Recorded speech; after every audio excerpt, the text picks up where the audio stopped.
India's greatest rivalry is its own mentality, which is the culture that we are having.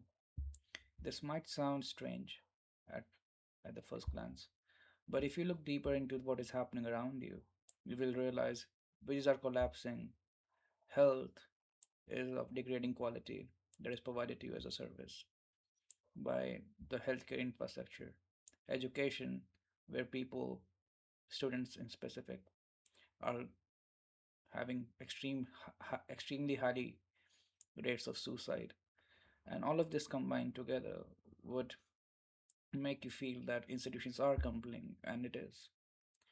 And my analysis of culture and infrastructure and services tells me that the root cause of all of this destruction is a mixture of naivete that things would change by exercising your rights, and hypocrisy of the system, which prevents from change to happen. Because as long as the institutions keep themselves intact in the same manner they have been for centuries, or for that matter, close to 75 years, then it will tell you that institutions won't change unless and until there's a mass collective action. So there is this concept of social consciousness. And in India, social consciousness is very poor. Not because the IT cells can fill you up with information that is propagandistic, but rather that whatever you do in your life, you require some kind of awareness. And awareness, when turns into action, requires trust. And trust in India is a game of marketing. It is not a game of conscience. And that's why the indicators for that particular aspect of consciousness, that is conscience, is very corrupt for an average Indian, because he doesn't get education so that he can refine his own capability or capacity. And if he goes to religion, he will find a lot of sources, a lot of investigations, a lot of interpretations. So he cannot identify what is truth and what isn't. When he goes to mass media, he's perpetuated a belief that India is doing great.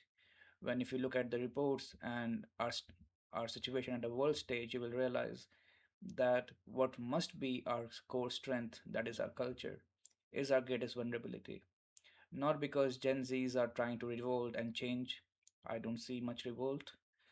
And or if I do see revolt, I don't see it leading to certain actions. Not because they are Instagram Instagram warriors, but rather because we are living in a system where we demonize the youth if they don't follow our orders, and we popularize the old beliefs which cannot no longer fulfill us. And that's why in this gap, hypocrisy lives, where politicians use our culture against us, use our religion against us. And then we are in a situation where culture is having moral bankruptcy, because our whole Indian culture is built on empathy, it is built on social cohesion and cohesiveness.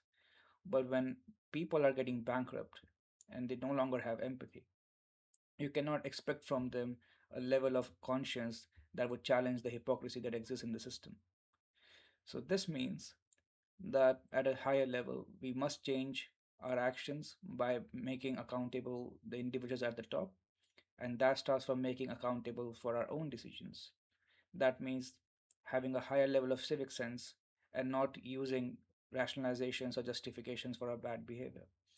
Because in severe times, the question is not about right or wrong. The question is about trust, because truth exists. But when the debate is about what particular perspective validates the truth, then again we are at the same place. We are back to zero.